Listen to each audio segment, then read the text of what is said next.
Oke, kelihatannya sudah pada jelas ya. Nah, ini adalah akhir dari jawaban soal nomor 3. Sampai sini, pokoknya sampai kesimpulan. Baik, kalau sudah kita lanjut ke soal nomor 4. Oke. Nah, untuk soal nomor 4 ini aku bacakan. PT Kopi Kapal Layar ingin mengetahui apakah penjualan ketiga jenis kopinya dipengaruhi oleh gender, yaitu laki-laki dan perempuan. Oleh karena itu, diambil 200 sampel penjualan dengan hasil sebagai berikut. Nah, ini adalah tabelnya, ya. Kemudian kita diminta untuk uji hipotesis pada tingkat keyakinan 95% yang menyatakan bahwa proporsi penjualan jenis kopi tersebut tidak bergantung dengan gender. Kemudian kita diminta buatlah model bagian kontingensinya. Nah, jadi kalau kalian perhatikan, kita akan menguji hipotesis kembali ya. Nah, di sini juga udah ada nih sebutnya ujilah hipotesis.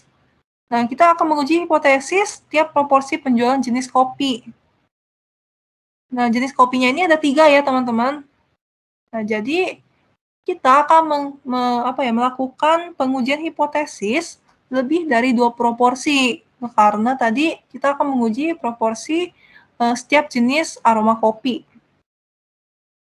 Nah, berarti sekarang kita bisa mulai dari mencari yang diketahuinya dulu, yaitu tingkat kesalahannya atau alfa itu ada 5%, kemudian tingkat keyakinan itu kita tinggal kurangkan 5%-nya dengan 100%, maka didapat 5%. Lalu untuk kolom dan barisnya juga jangan lupa, karena kita kan menggunakan tabel-tabelan gini ya. Nah, berarti untuk kolomnya itu ada 3, yaitu aren, duren, dan orange. Lalu untuk barisnya ini ada 2, ya, yaitu untuk laki dan perempuan. Nah, untuk ini nanti kita abaikan dulu ya, karena kita akan menghitung di sini. Nah, yang pertama, kita akan menentukan terlebih dahulu H0 dan HA-nya, atau H alternatif. Nah, seperti yang sebelumnya ya, untuk yang ini, yang sebelumnya yang lebih dari 2 rata-rata, itu kita menggunakan two-tailed. Nah, di sini dia disebutkan tidak bergantung dengan gender, otomatis kita nggak ada sebutan kurang dari dan lebih dari gitu ya. Jadi kita menggunakan sama dengan dan juga tidak sama dengan. Gitu. Nah, berarti untuk H0 itu akan selalu sama dengan. Sedangkan untuk H alternatif itu akan selalu tidak sama dengan. Nah, kemudian simbolnya sekarang kita ganti. Bukan menggunakan rata-rata, tapi menggunakan proporsi. Nah, proporsi ini menggunakan P kapital ya, untuk yang populasi. Yaitu P1, P2, dan P3. Nah, lalu kita juga jangan lupa tulis kesimpulannya. Kalau misalnya untuk HO itu tidak terdapat perbedaan proporsi penjualan jenis kopi tersebut terhadap gender. Lalu untuk yang H alternatif itu terdapat perbedaan proporsi penjualan jenis kopi tersebut terhadap gender. Oke, nah berarti kita udah dapat nih hipotesis awal dan hipotesis alternatif. Selanjutnya kita akan menentukan nilai tabel atau kita menggunakan yang namanya chi-square. Kenapa? Harusnya teman-teman udah nggak asing sih dengan chi-square, tapi nggak tahu lah ya. Nah, untuk menentukan nilai tabel, itu kita akan menggunakan tabel chi-square. Nah, simbolnya ini menggunakan x kuadrat. Jadi, ini untuk rumusnya ya, x kuadrat alfa, kemudian K-1 kali dengan N-1, ya, jadi ini akan menjadi satu angka gitu ya, tidak seperti yang F, tadi kan yang F itu 2 angka ya, atas sama samping, kalau yang ini kita jadikan 1. Atau kita bisa juga X kuadrat alfa, ini adalah derajat bebas. Nah, jadi kita bisa simpulkan untuk rumus ini adalah untuk mencari derajat bebas dari dari tabel ini ya. Oke, nah sekarang kita bisa langsung masukkan aja kalau K-nya itu adalah 3, berarti 3 min 1 itu adalah 2, berarti kita udah pegang 2, lalu N-1, N-nya itu adalah 2, dikurang 1, jadi 1, maka 2 kali 1, kita dapat 2, atau degree of freedom-nya ini adalah 2. Oke ya, nah selanjutnya kita tinggal mencari tahu untuk nilai dari si X kuadrat 0,052 ini. Nah, ini kita juga menggunakan tabel. Oke, sebentar ya. Kita coba untuk lihat tabelnya. Nah, ini tabel chi-square. Oke. Teman-teman, apakah sudah terlihat? Sudah, Ci. Oke. Nah, tadi kan X kuadrat alfa ya. Alfa, terus alfanya itu adalah 0,05. Lalu sampingnya adalah 2 ya. Berarti 0,05 kita ambil yang kolom ini, kita coba tarik, tadi barisnya adalah baris kedua. Nah, berarti titik temunya ada di sini. Kelihatan nggak ya kursornya?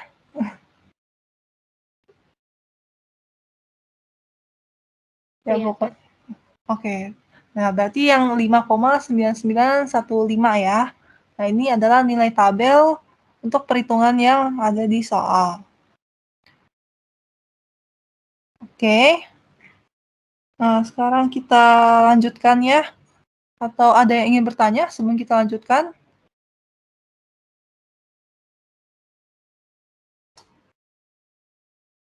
Kalau belum ada, berarti kita bisa lanjut ya untuk menentukan nilai hitungnya. Oke. Kita masuk ke penentuan nilai statistik atau X kuadrat 0. Nah, jadi untuk menentukan nilai statistiknya, kita buat terlebih dahulu model bagan kontingensinya. Nah, ini adalah model bagan kontingensi, di mana kalian menghitung total kolom dan juga total baris. Gitu. Nah, berarti kalian buat ya untuk total kolom dan total barisnya. Jadi untuk masing-masing kolom, misalnya aren, itu ada totalnya adalah 39, kemudian duren itu 59, dan orange itu 52. Lalu untuk yang laki-laki itu ada 71, lalu perempuan totalnya baris ini ada 79, maka kita dapat seluruh datanya adalah 150. Nah, tapi kalau teman-teman perhatikan, sebelumnya di soal itu disebutkan kita mengambil sebanyak 200 sampel ya, teman-teman. Nah, ini berarti kita abaikan aja, kita ikutin dari perhitungan kita yang sekarang, yaitu datanya ada 150. Nah, sekarang kalau kita sudah menentukan total baris dan total kolomnya, kita bisa masuk ke rumus dari si X kuadrat 0 ini. Nah, ini tadi sama caranya kita menggunakan jumlah, ya. Nah, untuk yang ini adalah setiap titik temu. Jadi kayak laki aren, laki duren, atau laki orange, sampai ke perempuan orange. Nah, nanti kita akan hitung satu-satu seperti ini. Nah, aku akan coba pandu. Untuk FNK, ini adalah titik temu data. Jadi, datanya yang N itu adalah baris kan ya, tadi. Terus ada K itu adalah kolom. Jadi, F11, yaitu data dari baris 1, kolom 1, itu adalah 22. Terus misalnya F1K2, ya itu berarti baris 1, kolom 2. Nah, ini kita isi dengan 17. Jadi, F ini adalah datanya, angka data. Nah, lalu E ini kita dapatkan dari total baris kali total kolom, lalu kita bagi dengan total. Nah, caranya ini aku sudah jabarkan.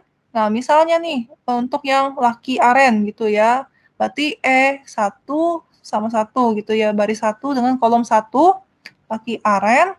Nah, total barisnya yang pertama, kita kan pakai yang laki ya, titik temunya di sini, berarti barisnya yang ini. Total barisnya 71, kemudian kita kali dengan kolom pertama, yaitu aren, dengan total 39. Nah, setelah itu kita bagi dengan total keseluruhan datanya, yaitu adalah 150.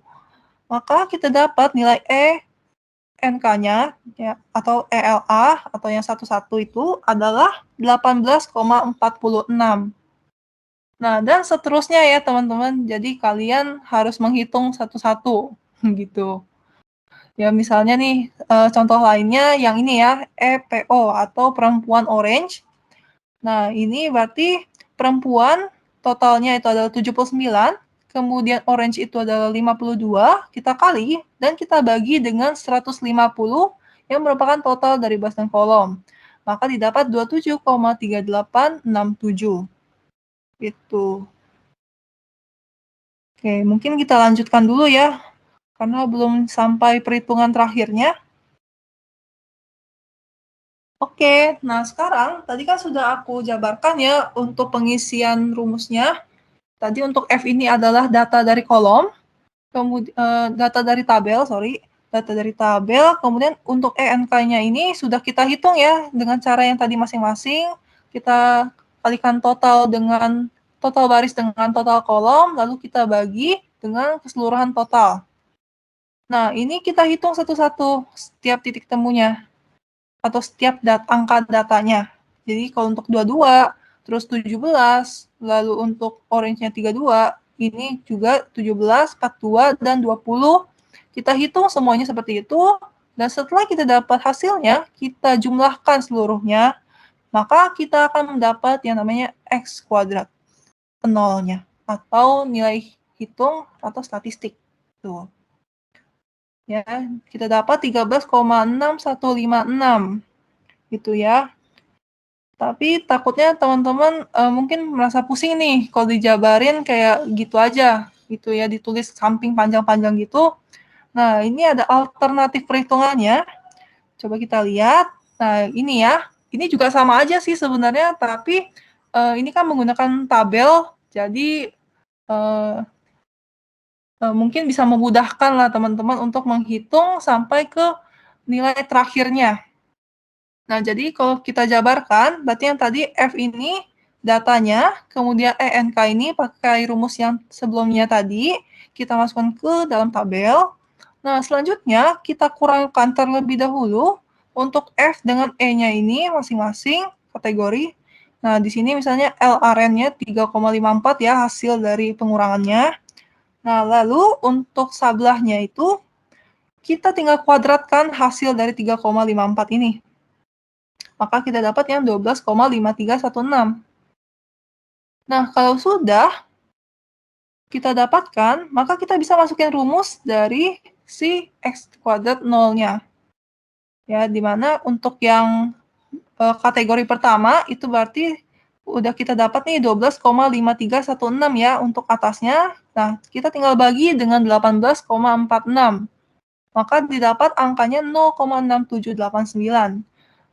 Jadi intinya ini cuma dijabarin aja gitu ya, nggak langsung dihitung sekaligus kayak sebelumnya gitu. Nah, nanti kita hitung untuk setiap kategorinya di tabel ini, lalu kita totalkan yang kolom terakhir, dan kita dapat nilai statistik atau nilai hitungnya. Dan jumlahnya sama ya teman-teman. Jadi tenang aja. Kalian bisa pilih antara dua cara perhitungan tersebut. Nah, sampai sini apakah ada yang ingin ditanyakan?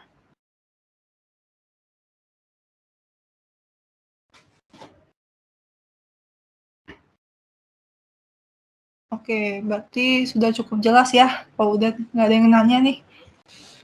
Kalau gitu kita bisa lanjut ke tahapan yang terakhir, di mana kita sudah tahu nih nilai hitung dan juga nilai tabel. Dan yang terakhir kita tinggal menarik kesimpulan. Ya. Nah, di sini kita bisa melakukan penarikan kesimpulan menggunakan critical value maupun menggunakan p-value yang sebelumnya. Ya, nah ini ternyata untuk kurvanya ini sama ya seperti yang sebelumnya yang menggunakan distribusi F.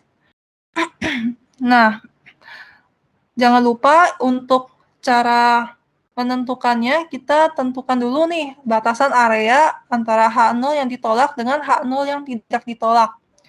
Berarti kalau misalnya dari batasan nilai tabel, ya ini jadi dari nilai tabel, yaitu 5,9915, itu sebelah kanannya, itu daerah yang di-RC adalah area H0 yang ditolak. Sedangkan untuk sebelah kiri dari batasan ini adalah H0 tidak ditolak. Dan ternyata kalau untuk yang critical value, kita lihat nilai hitungnya itu adalah 13,6156. Maka dia sudah termasuk H0 ditolak. Jadi kita bisa simpulkan H0-nya ini H0-nya ini ditolak gitu ya. Nah, ini untuk critical value. Lalu yang kedua, oke. Lalu untuk yang kedua ya, itu kita menggunakan p-value. Nah, p-value ini kita emang menggunakan tabel distribusi masing-masing ya. Tadi kan kita menggunakan tabel distribusi T, sekarang kita menggunakan tabel distribusi X kuadrat. Oke. Nah, sekarang cara mencarinya itu juga sama seperti yang sebelumnya. Kita lihat dulu nih baris, tentukan dulu nih baris yang akan kita selidiki ya, apakah angkanya itu ada yang mendekati dengan nilai hitung yang sudah kita hitung. Nah, tadi degree of freedom yang sudah kita hitung ya di sini. Coba aku kasih lihat. Nah, ini ya. Kita hitungnya kan dari sini yang K-1 kali N-1, kita dapat 2. Nah, ini adalah degree of freedom. Nah, ini akan menentukan nilai p-value-nya nanti nih. Jadi, kalau teman-teman ini kekecilan ya. Nah, kalau segini cukup kali ya. Oke. Nah, ini degree of freedom-nya berarti tadi 2. Nah, sekarang kita cari angka yang paling mendekati dengan nilai hitungnya. Nilai hitungnya tadi adalah 13 ya, 13,6156. Nah, sedangkan di sini ternyata 13, bla bla bla itu kelewatan gitu ya. Nah, berarti yang paling dekat ini kan adalah yang 10,597. Nah, berarti kalau kita lihat dia ada di kolom yang mana? Dia ada di kolom yang 0,005. Nah, ini adalah p-value-nya. Oke. Nah, kita kembali lagi. Nah, jadi p-value-nya ini 0,005. Kita bandingkan dengan alfa. Alfanya adalah 5% atau 0,05. Ternyata lebih besar alfanya nih daripada p-value-nya. Otomatis H0-nya ditolak. Gitu. Nah, berarti kesimpulannya adalah H0-nya ditolak, maka terdapat perbedaan atau ketergantungan proporsi penjualan jenis kopi tersebut terhadap gender dengan tingkat keyakinan 95%. Seperti itu. Oke. Nah, ini adalah akhir dari jawaban soal nomor 4. Nah, sampai sini apakah ada yang ingin ditanyakan?